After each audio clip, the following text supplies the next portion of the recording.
오늘 본문을 보면 예수님이 부르신 12제자, 우리가 19장에서는 사실은 마태를 부르시는 장면밖에 보지 못했습니다. 근데 10장으로 넘어오면서 예수께서 그의 12제자를 부르사 이렇게 말합니다. 벌써 12제자를 부른 것으로 표현하고 있습니다. 이것은 마태복음 자체가 원래는 시간의 순서로 다 기록되어 있는 것이 아니라 마태복음 자체도 사실은 시간의 순서에 근거를 두고는 있지만 거의 중요한 그 마태가 의도하는 바대로 선택적으로 기록한 것입니다. 그래서 9장과 10장에서 어느 정도 시간의 텀이 있음을 많은 학자들이 견해를 밝히고 있습니다. 그래서 그 어느 정도의 텀 사이는 어떤 텀이냐? 12제자가 거의 불러진 상태를 말하는 것입니다. 그래서 12제자를 부르시고 그들과 어느 정도 동행한 그 시기가 지난 후에 이 예수님이 그 12제자를 부르시면서 뭐라고 말하냐면 더러운 귀신을 쫓아내며 모든 병과 모든 약한 것을 고치는 뭘 주셔요? 권능을 주시니라 이렇게 말합니다. 제자들에게. 그래서 이 권능을 가지고 무엇을 하라는 겁니까? 예수님이 하셨던 그 일들을 이제 제자들이 대신 하라는 거예요. 예수님이 하셨던 일이 뭐예요? 35절 보세요. 35절, 9장 35절 다 같이 읽습니다. 시작. 예수께서 모든 도시와 마을에 두루 다니사 그들의 회당에서 가르치시며 천국 복음을 전파하시며 모든 병과 모든 약한 것을 고치시니라. 예수님이 하셨던 그 일을 고스란히 지금 누구에게 할 수 있도록 권능을 주십니까? 제자들에게. 왜일까요? 지금 이 권능이 오늘날 우리에게 주어지는 권능과 성령의 은사들과 똑같은 걸까요? 그렇지 않습니다. 이 권능은요, 사도 제자들에게 주었던 이 권능은 굉장히 단회적이고 제한적인 권능이었습니다. 왜 이것이 그러느냐? 예수님이 하셨던 그 사역을 지금 일단은 이어받는 사역이에요. 예수님이 하신 이 사역이 뭡니까? 병 고침이 이유였습니까? 목적이었습니까? 아니죠. 내가 바로 구약에서부터 예언하여 왔던 메시아다 이거예요. 그 메시아이신 예수님 자신을 드러내기 위함인 거예요. 왜요? 너희들이 기다리고 고대하던 그 메시아가 왔다라는 사실을 보여주기 위해서. 그런데 그렇게 이 사역을 하실 때에 예수님의 마음 상태가 어떠셨다고 말씀하셨어요? 36절에 9장 36절 무리를 보시고 불쌍히 여기시니 이는 그들이 목자 없는 양과 같이 고생하며 기진함이라. 그들을 불쌍히 여기셨어요. 왜요?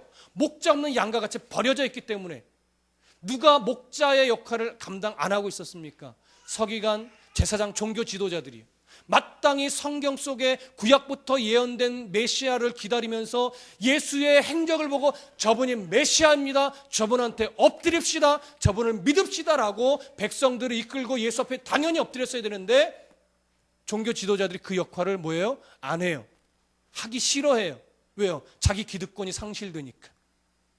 뻔히 알아요. 구약 때부터 병자를 고치고 죽은 자를 살리는 그 역사는 누구만이 할 수 있어요? 하나님이 보내신 메시아만이 할 수 있는 일임을 이미 구약 시대부터 계속 예언돼 왔어요. 그리고 눈앞에 정말 병자를 고치고 죽은 자를 살리신 분이 나타나 있어요. 근데 그분이 바로 예수예요. 근데 그분을 예수라고 인정하기에는 자기들 기득권이 너무 아까워요. 그래서 그렇게 말하지 않고 뭐라고 말하냐면 9장 34절에 이렇게 말하죠. 바리새인들은 그가 귀신의 왕을 의지하여 귀신을 쫓아낸다 하더라. 싫은 거예요. 그래서 마땅히 예수께로 인도해야 될 종교 지도자들이 그런 짓을 하고 있으니 백성들은 스스로의 힘으로 하나님을 만날 수 없고 예수 그리스도 앞에 목자 되신 예수 그리스도 앞에 나갈 수 없는 거예요. 그러한 자들을 불쌍히 여기신 겁니다. 그래서 예수님이 그들에게 뭐가 되어주셨어요? 목자가 되어주시는 거예요. 그들을 불쌍히 여기신 거예요.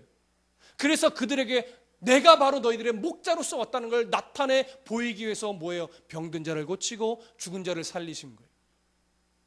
이제 그 일을 완성하기 위해서 예수님은 곧 뭐 하셔야 돼요? 십자가에 죽으셔야 돼요. 그리고 3일 만에 살아나셔서 하나님 보좌 우편으로 가셔야 돼요.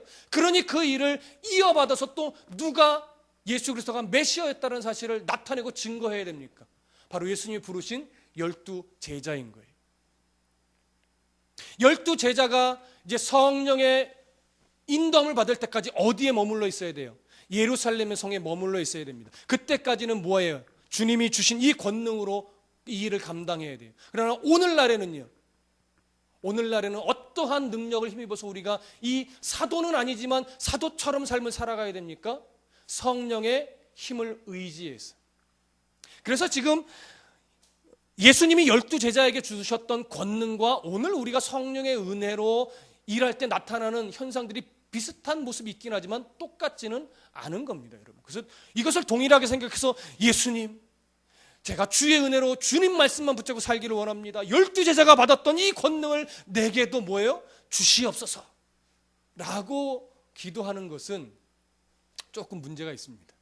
잘못하면 신사도 운동처럼 내 속에서 마치 능력을 발휘하듯이 내가 기도하니까 귀신이 나가고 내가 기도하니까 막 뭐가 되고 막 일들이 막 형통해지고 막 부도날 것 같은 사업도 내가 기도하니까 막 막어지고 막 이런 것만을 기대하는 식으로 나아갈 수 있다는 거예요. 그거 아닙니다, 여러분. 그래서 오늘 예수님이 그 12제자를 이렇게 하나님의 그 사역을 이제 대신 이어가게 하기 위해서 12제자를 부르시고 구약에 예언된 그 모습처럼 그 예언대로 예수님을 증거하기 위해서 사도들에게 이런 권능을 주셔서 그 일을 하게 파송하여 내보내시는 겁니다. 유대인의 전승에도 보면 귀신을 쫓아내고 죽은 자를 살리고 병든 자를 고치는 일은 메시아 하나님으로부터 은혜를 받고 하나님이 주신 권능으로 하는 메시아적 권능을 힘입을 때만 가능하다고 말하고 있어요. 그런 것처럼 사도들이 이 일을 행할 때에 많은 사람들이 무엇을 깨달아야 되느냐? 아, 메시아가 주시는 힘을 힘입어서 고치는 것이구나 라는 것을 그들이 깨달아야만 하는 거예요. 그래서 그러면 저 메시아적 권능이 누구에게서부터 온 것인가? 라고 할 때 사도들이 가서 복음을 전해서 무엇이라고 외쳤겠어요? 이것은 내 속에서 나오는 것이 아니라 나를 보내시고 내게 권능을 주신 예수 그리스도에게로부터 온 권능이다. 그러니까 여러분들 바로 그 예수가 메시아이십니다 라고 하는 증거를 계속 외쳤을 겁니다. 이게 바로 예수님이 12제자를 부르셔서 권능을 주시고 파송하신 이유입니다. 그래서 여러분 2절을 보세요. 10장 2절 다 같이 시작. 12 사도의 이름은 이러하니 베드로라 하는 시몬을 비롯하여 그의 형제 안드레와 세베대의 아들 야고보와 그의 형제 요한 하면서 쭉 12제자의 이름을 나열합니다. 근데 1절에서는 이 12명을 뭐라고 부르십니까? 12제자라고 부르십니다. 근데 2절로 넘어가서는 뭐라고 부르세요? 사도로 부르십니다. 제자로 부르셔서 이제 사도로 예수님이 파송하시는 거예요. 사도라는 것이 뭡니까? 사도라는 것은요, 원래는 사명을 받고 보냄을 받은 자라는 의미가 사도의 기본적인 의미입니다. 그리고 이 사도라는 말이 원래는 누구에게 쓰임 받았었던 말이냐면 왕의 명령을 받아서 보냄을 받은 사신에게 사용되어지던 단어예요. 근데 이 단어를 예수님이 지금 누구에게 쓰고 있어요? 12제자에게 쓰고 있어요. 12제자에게 이 표현을 쓰신 이유는 뭐예요? 이제부터 12제자는 왕 대신 예수 그리스도의 사명을 받아서 권세 있게 그 메시지를 증거하는 자로 보냄을 받았다는 의미예요. 그러니까 12사도가 복음의 현장에 나가서 귀신을 쫓아내고 죽은 자를 살리고 모든 병든 자와 약한 자를 고치면서 그의 안에서 누구의 말을 해야 돼요? 왕 대신 예수 그리스도가 주신 그 말을 해야 돼요. 근데 거기에서 자기 말을 하고 있으면 사도가 아니에요. 무슨 말씀인지 이해되십니까? 사도들이 해야 될 말은 왕이 사명을 주어 보내신 이유대로 왕이 주신 말을 전하는 자일 뿐이에요. 자기의 말을 하는 자가 아닙니다. 자기를 드러낸 자가 아닙니다. 내가 누군지 알아 하는 자가 아니에요. 오직 예수 그리스도, 왕 대신 예수 그리스도의 말만을 전하는 자가 되어야 돼요. 저와 여러분들은 사도가 아닙니다. 우리 오현준 목사님도 설교 때 그 말씀을 한번 해주셨는데 이 시대에 사도는 없습니다. 예수 그리스도와 동행했어야 되고 예수 그리스도의 친히 네가 널 사도로 임명함을 받아야 됩니다. 이 자리는 예수 그리스도를 만나거나 보신 분들이 한 명도 없습니다. 그분에게 내가 너를 사도로 세운다라고 임명을 받은 자도 없습니다. 그러나 우리는 사도일 수는 없지만 사도적인 삶은 살아야 됩니다. 특히 목회자는 더 그렇습니다. 강단에서 그러기 때문에 누구의 말을 전해야 돼요? 예수 그리스도. 그분이 원하시는 말씀을 증거하는 자가 목회자예요. 근데 강단에서 예수 그리스도의 말이 증거되어지지 않고 사람의 말과 사람의 감정이 전달되어진다면 목회자는 사도적 사명을 감당하고 있는 것이 아니라는 거예요. 뿐만 아니라 성도들의 삶도 마찬가지입니다. 여러분들이 사도는 아니지만 사도적인 자세로 삶을 살아가야 됩니다. 근데 예수를 믿고 사도적인 삶을 살아야지라고 강단에 선포된 말씀을 듣고 은혜는 받지만 정작 삶 속에서는 사도적인 삶이 아니라 내 유익과 만족을 위해서 살아가고 있다면 여러분들도 건강한 삶을 살아가고 있는 것이 아닙니다. 아니, 아직 하나님의 은혜를 모르는 겁니다. 아직 하나님이 나를 왜 이 땅에 이 모습으로 보내셨는가, 그 이유를 아직 모르고 있는 겁니다.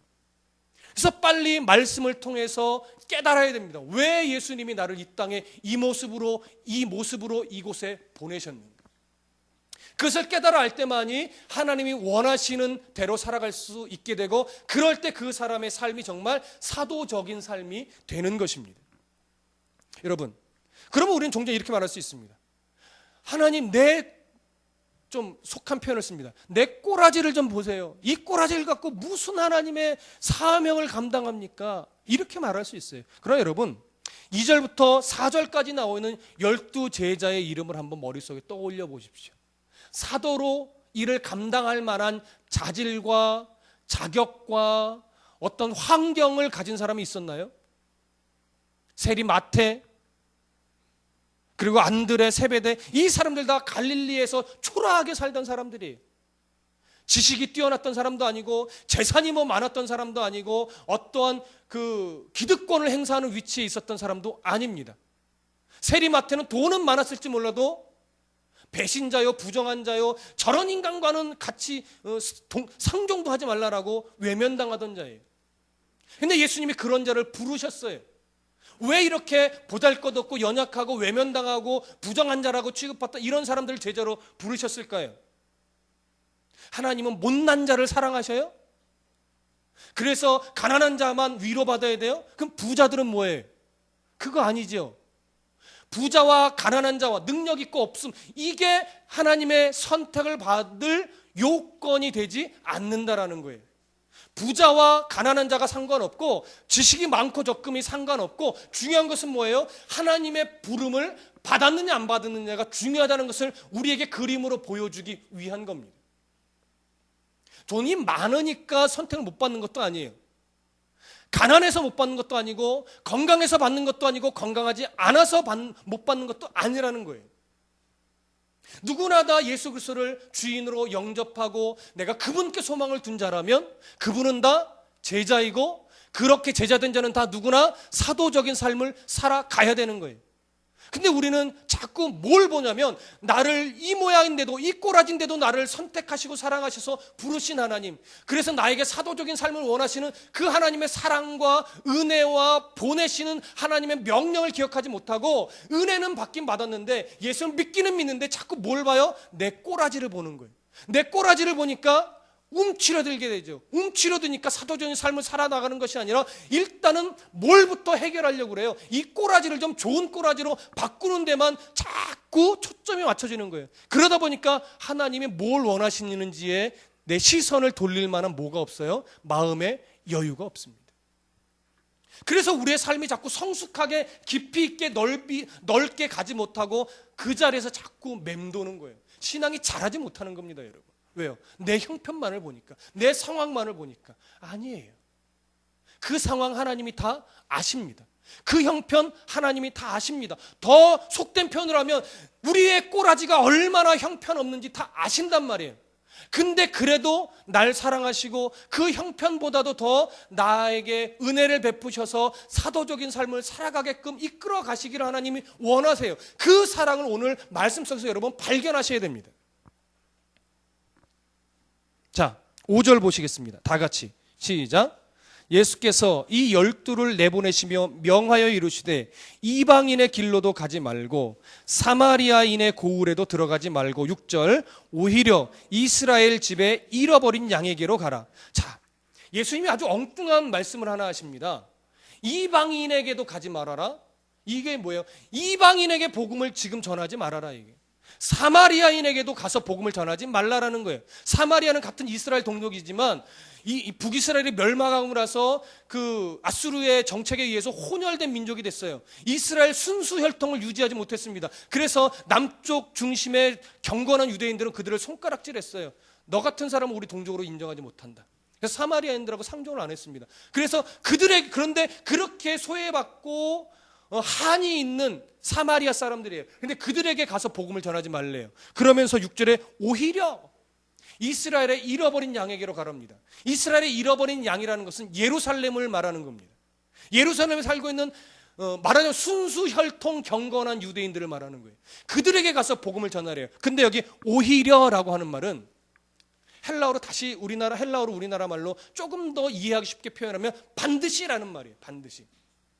여러분, 자녀들에게 뭐 심부름 시킬 때 너 여기 가지 말고 반드시 저기로 가야 돼라고 할 때 반드시란 표현은 뭐예요? 내가 이유가 있다 이거죠. 여기 가지 말라고 하는 데는 이유가 있으니까 반드시 그쪽으로 가지 말고 꼭 저기를 갈 때 요 길로만 가야 돼, 이 얘기를 하는 거예요. 그러니까 이 얘기는 뭐예요? 뭔가 예수님이 이방인에게도 가지 말고 사마리아에게도 가지 말고 반드시 이스라엘의 잃어버린 양에게로 예루살렘에게 가서 복음을 전하라고 말하는 것은 예수님의 뭔가 이유와 의도와 작정하심이 있다라고 하는 거예요. 이방인이 싫어서가 아닙니다. 사마리아 사람들이 너무 혼혈이 돼서 그들은 복음을 받을 가치가 없어서가 아닙니다. 하나님은 이스라엘을 사랑하시듯이 똑같이 이방인도 사랑하고 사마리아 사람들도 동일하게 사랑합니다. 근데 왜 예수님은 지금 이방인에게로도 가지 말라고 하고 사마리아에게도 가지 말고 반드시 이스라엘의 잃어버린 양 예루살렘에 가서 복음을 전하라고 하셨을까요? 그 이유는 이겁니다. 복음이 어디서 시작해서 어떻게 흘러가게 될지에 대한 그림을 보여주시는 겁니다. 복음이 어디서부터 시작해요? 이스라엘에게서부터 시작돼서 복음이 유대와 사마리아와 어디로요? 땅끝까지 흘러가는 것으로 이미 하나님이 구약 때부터 작정하셨다라고 하는 거예요. 작정. 그것이 사도행전 1장 8절에 나와 있죠. 사도행전 1장 8절에 뭐라고 되어 있습니까? 오직 성령이 너희에게 임하시면 너희가 권능을 받고 예루살렘과 온 유대와 사마리아와 땅끝까지 이르러 뭐예요? 내 증인이 되리라. 예수님이 예루살렘에서부터 복음이 증거되기 시작해서 증인들을 보내셔서 어디로요? 유대로 내보내시고 사마리아로 내보내시고 땅끝까지 내보내셔서 증인들을 내보내셔서 복음이 어떻게 해요? 전파되게 할 것이라고 말씀하신 거예요. 이 말씀은 이미 아브라함 때도 말씀하셨습니다. 아브라함과 또 아브라함의 후손들을 향해서 아브라함을 통해서 모든 사람이 뭐 할 거라고요? 복을 받을 거라고요. 호세아서에서도 이와 같은 의미의 말씀이 나타나 있고 이사야서에서도 나와 있습니다. 그래서 이미 구약 때부터 복음은 예루살렘에서부터 시작이 되어 유대와 사마리아 땅끝까지 번져나갈 것을 이미 하나님이 작정하셨기 때문에 그 그림을 말씀하신 그대로 이루어질 것을 나타내신 겁니다. 우리가 그 하나님이 내보내신다는 의미를 어디서 살펴봤죠? 9장 38절 제가 읽어드립니다. 그러므로 추수하는 주인에게 청하여 추수할 일꾼들을 보내주소서 하라. 자, 보내주소서라고 하는 의미가 무엇이라고 저번 주에 말씀드렸습니까? 강제적으로 내밀어 달라라는 하는 표현이에요. 강제적으로 자원하여 내가 복음 들고 가겠습니다라고 하면 좋을 것 같지만 하나님 예수님은 그렇게 되지 않는다 이거예요. 네 열심 가지고 복음이 전해지지 않는다라는 거 하는 거예요. 그래서 하나님께서 친히 원하시는 사람을 선택하셔서 원하시는 때에 원하시는 곳으로 복음을 전하며 살 수 있도록 증인의 삶을 살 수 있도록 하나님이 어떻게 해요? 보내버리신다라고 하는 거예요. 내밀어 버리신다. 어떻게? 강제적으로 그 삶을 살아갈 수밖에 없도록. 그 첫 번째 그림이 어디였습니까? 사도행전 8장에서 스데반이 순교를 당하고 예루살렘에서 박해가 일어나서 대부분의 성도들이 어디로 도망갔어요? 유대로, 사마리아로 도망갔어요. 복음 들고 간 것이 아닙니다. 무서워서 도망간 겁니다. 근데 무서워서 도망간 그 자리에서 자연스럽게 뭘 하며 살 수 있게 됐어요? 복음을 전했어요. 누구처럼? 사마리아에서의 빌립 집처럼. 그랬더니 무심코 던진 복음이었는데 거기서 무슨 역사가 일어나요? 복음을 듣고 예수를 믿는 무리들이 막 일어나는 거예요. 근데 빌립 집사에게 또 능력도 일어납니다. 병자들이 막 고쳐져요. 그러니까 시몬이라는 마술사도 어떻게 돼요? 내가 예수를 믿겠습니다. 그렇게 나타나는 일들이 일어나는 거예요.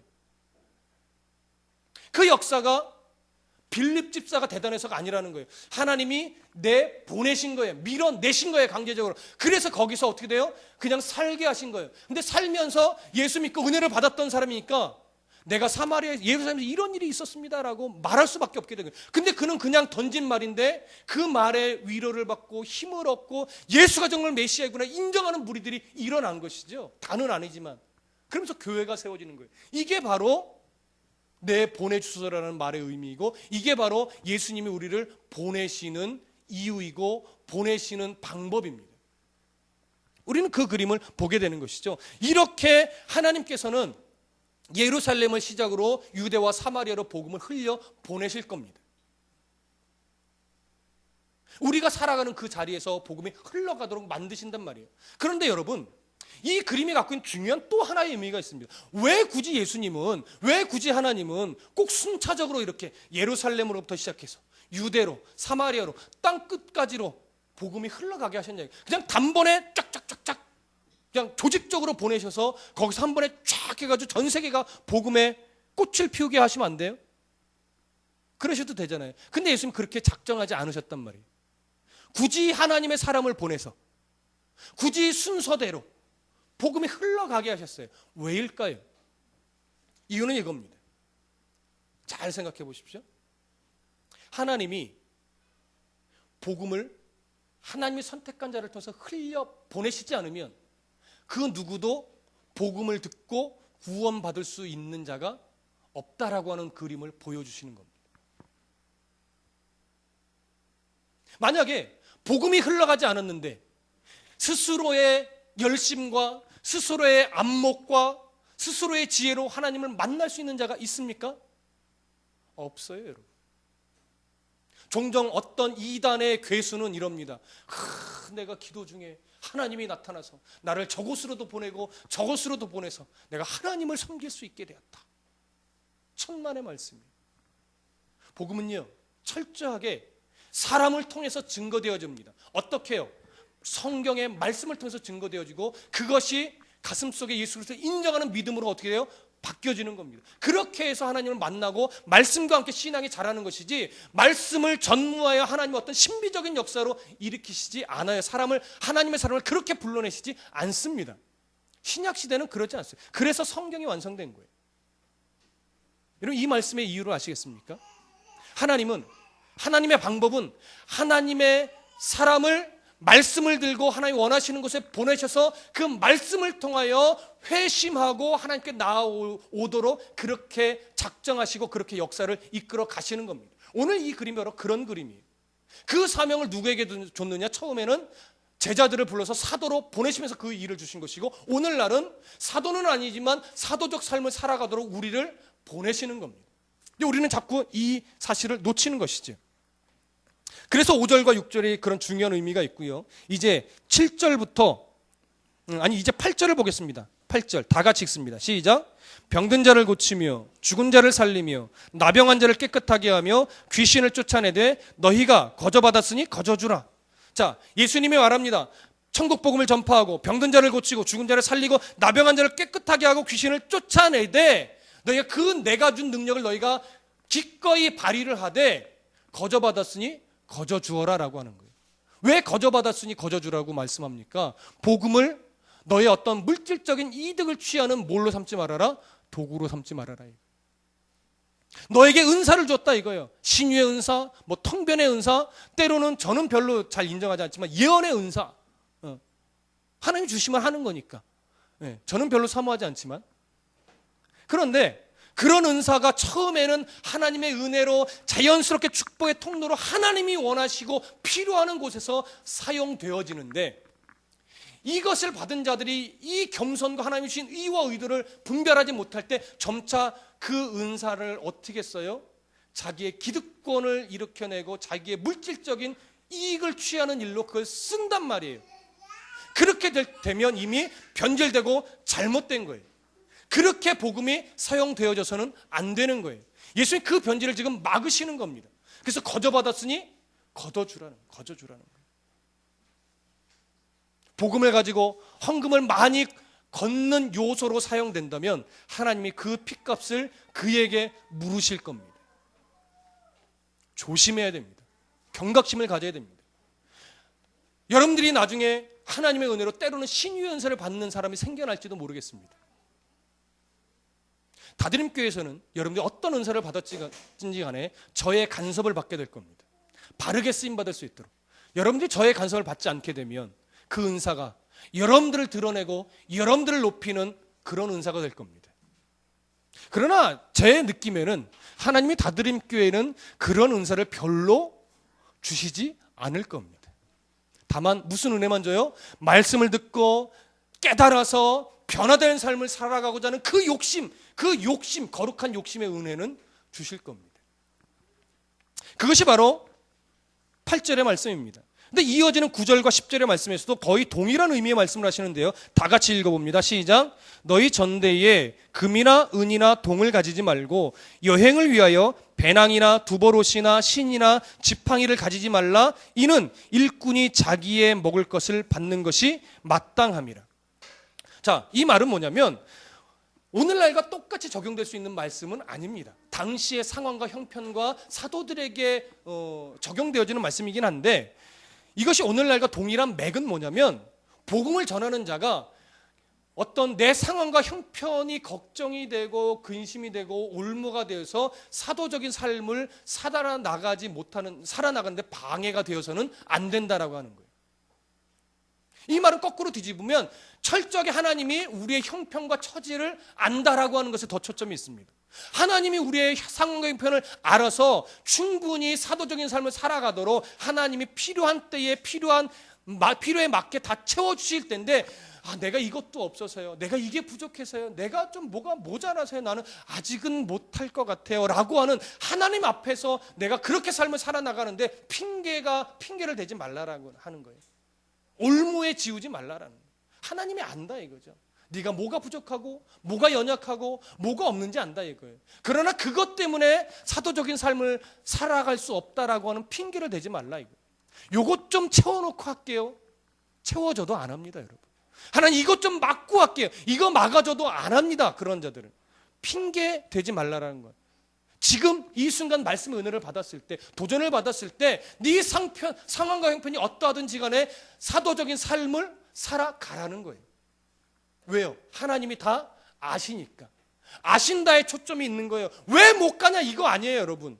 다 아시니까. 하나님 마음을 알아서 그렇게 살아가는 힘을 내라 이거예요. 그 싸움을 싸우라 이거예요. 그 싸움. 그게 일꾼의 모습입니다. 자, 11절, 12절, 13절 다 같이 읽어보겠습니다. 시작. 어떤 성이나 마을에 들어가든지 그 중에 합당한 자를 찾아내어 너희가 떠나기까지 거기서 머물라. 또 그 집에 들어가면서 평안하기를 빌라. 그 집이 이에 합당하면 너희 빈 평안이 거기 임할 것이요 만일 합당하지 아니하면 그 평안이 너희에게로 돌아올 것이니라. 자, 이제 예수님이 구체적으로 어떤 성이나 마을 또는 집에 들어가서 복음을 전하라고 하는데, 복음을 전할 때 합당한 자를 찾아내라고 말합니다. 그리고 너희가 거기서 떠나기까지 거기 머물면서 계속하여 평안을 빌라고 말합니다. 근데 평안을 빌 때에 때로는 그 평안이 받기 합당하지 않은 자도 있다고 합니다. 그렇게 되면 그 빈 평안이 자기에게로 돌아온다고 말해요. 이 말은 뭐냐면 누구를 만나든지 사도적인 삶을 살아가는 자들은 평안을 일단 비는 자가 되어야 된다는 거예요. 내 선입견에 저런 사람에게는 복음을 전할 수 없어, 저 사람을 차라리 안 믿었으면 좋겠어, 이렇게 여겨지는 사람이 있다 이거예요. 그래서 그런 자들에게 복음을 전하지 않고 친절해 보이는 사람에게만 복음을 전하려고 하는 습성이 우리에게 다 있어요. 그러나 예수 오늘 말하는 것이 뭐냐면 너의 선입관 때문에 누구에게는 전하고 누구에게는 복음을 안 전하는 그런 자가 되지 말고 일단 누구에게든지 뭐 하는 자가 되어야 돼요? 평안을 비는 자가 되어야 돼요. 복음을 전하는, 복음을 드러내는 삶을 살아가야 된다. 누구에게나. 그러나 누구에게나 전한다 할 때에 누구는 그것을 알아주고 이해하고 인정해서 영접하는 자도 있지만 또 누구는 뭐예요? 단호하게 거절하는 사람도 있다 이거예요. 거절하는 자에게도 뭐 해야 돼요? 복을 비는, 평안을 비는, 복음을 전하는 자의 마음 자세는 우리가 잃지 말아야 된다라고 하는 거예요. 누구에게는. 그러니까 당연히 복음을 거절하는 사람은 있다라고 하는 것이지만, 다시 거꾸로 얘기하면 복음이 받아들여지지 않을 것 같은 그 자리에도 복음을 받는 자도 있다 이거예요. 그러니까 너희 선입견으로 복음을 전할 자와 전하지 않을 자를 구분하지 말라 이거죠. 혹여나 거절한다 할지라도 너희가 전한 그 복음이 땅에 떨어지지 않고 열매를 맺을 거라는 거예요. 왜요? 내 말의 능력이 있는 것이 아니라 뭐의 능력이 있어서? 말씀의, 복음의 능력이 있기 때문에 그렇습니다. 그 전해진 복음은 내 속에서 나온 것이 아니라 내 속에 역사하신 성령의 은혜로 나온 것이기 때문에 그렇습니다. 그러고 나서 여러분 오늘 아주 중요한 말씀을 하는데 14절 15절 다 같이 읽어봅니다. 14절 15절 다 같이 시작. 누구든지 너희를 영접하지도 아니하고 너희 말을 듣지도 아니하거든 그 집이나 성에서 나가 너희 발의 먼지를 떨어버리라. 내가 진실로 너희에게 이르노니 심판날에 소돔과 고모라 땅이 그 성보다 견디기 쉬우리라. 자, 지금 잘 집중하셔야 됩니다. 오늘 아주 중요한 결론인데요. 14절 보면 누구든지 너희를 영접하지도 아니하고 너희 말을 듣지도 아니하거든 그 집이나 성에서 나가 너희 발의 먼지를 뭐예요? 떨어버리래. 자, 어느 집에 들어가서 복음을 전했는데 그 사람이 거절했어요. 평안을 빌면서 복음을 전하려고 하는데 그 집이 단호하게 거절하고 때로는 뭐예요? 우리에게 막 창피를 주고 무안을 주기도 하지요. 어느 성에 들어갔어요. 더 큰 단체죠. 근데 거기서 복음을 전했는데 안 받아요. 복음을 받지 않아요. 오히려 우리에게 모욕을 주고 창피를 주고 쫓아내요. 그럴 때 예수님이 뭐라고 말하냐면 그 집이나 성에서 나가서 먼지를 떨어버리라는 거예요. 먼지를 떨어버리는데 그 다음에 무슨 말을 이어지냐면 심판날에는 그 집이나 그 성이 소돔과 고모라 땅보다 더 견디기 어려울 거예요. 어려울 거예요. 그러한 심판이 그들이 받을 수밖에 없다라는 얘기예요. 근데 보세요. 사도들이 그리고 제자들이 그리고 우리들이 복음을 전하는데 복음을 안 받아들여요. 그러면 발에 먼지를 떨어뜨린다는 것은 뭐냐면 우리가 전한 복음을 너희들이 안 받았으니까 너희들이 마지막 심판날에 소돔과 고모라 성보다 더 견디기 어려운 고통 속에 심판 속에 빠진다 할지라도 그 책임이 누구에게 없다는 거예요? 내게 없다라는 거예요. 근데 보세요. 내가 전한 복음을 그들이 받지 않으니까 내게는 책임이 없지만 그들은 어디 떨어져요? 심판에 떨어진단 말이에요. 내가 전한 복음을 통해서. 자, 그러면 이 얘기는 다시 잘 되짚어보면 무슨 말과 같냐면 내가 전하지 않으면 저 사람은 복음을 들을 수 없다라는 거예요. 또 우리가 전한 복음을 그들이 거절하면 또 다른 기회가 있다 없다? 없다. 마치 사울처럼 하나님이 강권적으로 막 나타나서 그의 눈을 멀게 하고 그의 자존심을 그의 신학적인 지식을 다 꺾어놔서 하나님 믿을 수밖에 없도록 꺾어 놓으시는 역사는 오늘날 있다 없다? 없다. 없다. 물론 성령의 기적 같은 역사가 없다라는 것은 아닙니다. 그러나 결국 복음 앞에 무릎을 꿇는 것은 무엇 때문에? 우리를 통하여 전하여지는 뭐 때문에? 복음 때문이라는 거예요. 복음의 증거함 없이 하나님이 선택한 백성과 성도를 통해서 복음이 증거되어지는 역사 없이 그저 하나님의 은혜로만 꺾여져서 예수 그리스도 앞에 나와 구원받는 백성은 있을 수 없다라는 거예요. 오직 하나님이 선택하여 증인의 삶을 살아가는 그 사람들을 통해서만 복음을 듣고 구원에 이르는 길인 그 한 길밖에 없다. 이거 다른 길은 없다라는 것이죠. 그래서 이 땅에 살면서 많은 사람들이 수없이 목회자를 통해서 성도를 통해서 가족을 통해서 이웃을 통해서 복음을 듣고 교회 가자는 소식을 듣고 외쳐지는 막 노방전도를 통해서 듣습니다. 근데 두 부류로 나누는 거예요. 아무리 듣고 보아도 권면을 받아도 거절하는 사람과 그 말씀에 도전을 받아서 교회로 나와 선포되는 말씀을 듣고 꺾여져서 내가 이제 예수 그리스도를 믿겠습니다라고 나오는 사람과 두 부류로 나눠지는 거예요. 나누어지는 거예요. 듣고 엎드리는 사람은 구원에 이르는 거예요. 그냥 끝까지 거절하는 사람은 하나님 어떤 신비한 역사로 예수님을 믿게 하는 역사는 없다 이거예요.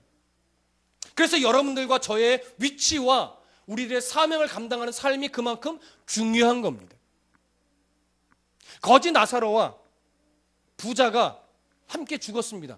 뭐 동일한 날짜에 죽었는지 모르겠지만 어쨌든 죽었습니다. 나사로는 어디 갔습니까? 천국 갔습니다. 부자는 어디 갔습니까? 지옥에 갔습니다. 지옥에 간 이 부자가 천국에 있는 아브라함을 보았습니다. 그래서 요청합니다. 내가 이곳에서 이렇게 고통을 받아보니 지옥이 갈 만한 데가 아닙니다. 내 형제들이 있는데 그 형제들에게 제발 나사로를 보내셔서 이곳에 오지 않고 천국에 갈 수 있도록 얘기 좀 전하게 해주십시오. 그랬더니 아브라함이 대답합니다. 죽은 자를 살려서 보낸다 할지라도 그들은 듣지 않는다. 왜냐하면 거기에 모세 같은 사람, 선지자 같은 사람을 내가 이미 보내놨다. 그들이 전할 것이다 이거예요. 그들의 말을 듣지 않으면, 그들이 전하는 복음을 거절하는 자라면 아무리 죽은 자가 살아나서 그 앞에서 권면을 한다 하더라도 그들은 예수를 믿지 않는다 이거예요. 그게 바로 사람의 본성입니다. 그럼에도 불구하고 모세와 같은 사람, 선지자 같은 사람을 통해서 복음이 증거되어질 때 그 복음을 듣고 뭐하는 사람이 있다 이거예요. 회심하여 하나님께 나아오는 사람이 있다 이거예요. 그게 누구의 방법이다? 하나님의 방법이다 이거예요. 왜 그렇게 하셔야 돼요? 우리가 항변할 자격이 우리에게는 없습니다. 하나님이 그렇게 하기로 작정하셨고 그렇게 역사를 끌어오셨고 앞으로도 하나님의 사람을 통하여 복음이 전해질 수 있도록 역사하실 겁니다. 그 사명을 저와 여러분들에게 하나님이 주신 겁니다. 이것이 바로 우리의 위치이고 우리의 사명이고 우리의 자격입니다. 그래서 이 마지막 날에 하나님이 우리를 책망하실 때 너 왜 그때 노방전도 안 나갔어? 너 왜 그때 예배 빼먹었니? 너 왜 그때 헌금 제대로 안 했니? 이런 걸로 책망하시지 않습니다. 그럼 무엇으로 책망하시겠습니까? 바로 이런 거죠. 너 왜 그때 예수 믿는 자답게 인내하지 못했니? 너 왜 그 이웃과 함께 그렇게 살아갈 때 예수 믿는 자답게 그때 왜 참지 못했니? 너 왜 그때 조금 더 그리스도인답게 온유하지 못했니? 너 그때 왜 예수 그리스도 나를 믿는 자답게 예배하는 자답게 기도하는 자답게 그때 자비롭지 못했고 왜 충성하지 못했고 양선하지 못했니? 그런 책망을 하시는 거죠. 네가 그때 그리스도인답게 참아냈으면 아마 그 형제가 때로는 그 이웃이 때로는 그 친구가 주님께로 돌아오는 날이 조금 더 빨랐을 것이다 이겁니다. 빨랐을 것이다. 네가 그때 참지 못하여 그 친구가 이만큼 돌아서 예수를 믿게 되지 않았냐 이거죠. 네가 그때 그리스도인답게 감사했어야 되는데 불평하고 원망하고 그리스도인답게 살지 않는 모습을 보여주니까 그 이웃이 그 형제가 그 친구가 그 동료가 이만큼 돌아서 힘겹게 나를 만나게 됐지 않았냐. 그래서 그 핏값을 누구에게 물어요? 우리에게 묻는단 말이에요. 하나님의 선택한 백성은 잃어버리지 않지만 우리를 통하여 빨리 돌아오게 할 수 있었을 텐데 우리가 우리의 책임을 감당하지 못하고 우리의 위치를 인식하지 못하고 어리석은 자처럼 살아가고 나만을 위해서 이기적으로 살아가니까 나를 통해서 복음이 증거되어 예수 믿게 빨리 돌아와야 될 그 사람들이 자꾸 돌아서 힘겹게 예수를 믿게 되는 거예요. 오늘 하나님의 그 마음을 아셔야 됩니다. 그래서 우리가 이 사도적인 삶을 살아나가지 못하고 내 위치를 모르고 내 본분을 모르고 내 존재됨의 이유를 알지 못하고 내 마음대로 내 속에는 오른 대로 자꾸 신앙생활을 하면 하나님은 우리를 향하여 네가 목자로서의 역할을 감당하지 못하고 있구나. 그래서 많은 사람들을 향하여 그들을 향하여 목자 잃은 어린 양처럼 불쌍히 여기시는 마음으로 하나님 또 가슴이 찢어지는 거예요. 우리를 보고 너 그 역할을 왜 못하고 있냐 이거죠. 여러분 이제 다시 한번 오늘 마음을 다짐했으면 좋겠습니다. 그래 내 상황과 형편을 다 아시는 하나님, 내가 건강이 있든지 없든지 내가 돈이 있든지 없든지 내가 학벌이 좋든지 나쁘든지 내가 오늘 나에게 원하시는 하나님의 삶이 사도적인 삶이구나. 내 존재됨이 바로 그 정도의 위치로 하나님 나를 불러주신 거구나. 내가 돈이 없다고 그 일을 못할 이유가 없고 내가 건강이 없다고 그런 삶을 못 살 이유가 없고 내가 지혜와 지식이 없고 명예가 없다고 그런 삶을 못 살 이유가 없구나. 나를 보내신 그곳에서 하나님이 원하시는 대로 내가 살기만 하면 하나님이 나를 그런 사도적인 삶을 살아나가는 자로 인정하시겠구나. 그 다짐을 갖고 내가 하나님 다시 한번 힘을 내서 그 삶을 살겠습니다. 나를 이렇게 귀한 위치로 놀라운 위치로 세우셨는데 내가 그 본분을 망각하고 이렇게 또 내가 괜히 실망하고 괜히 슬퍼하고 괜히 욕심 갖고 괜히 탐심 빠져서 이렇게 살아가고 있네요. 아니, 나를 쳐서 복종하겠사오니 그런 삶을 살아가도록 나를 이끌어 주시옵소서. 이렇게 기도하며 다시 힘을 내어 일어서는 저와 여러분들이 되시길 간절히 부탁드립니다. 기도하겠습니다.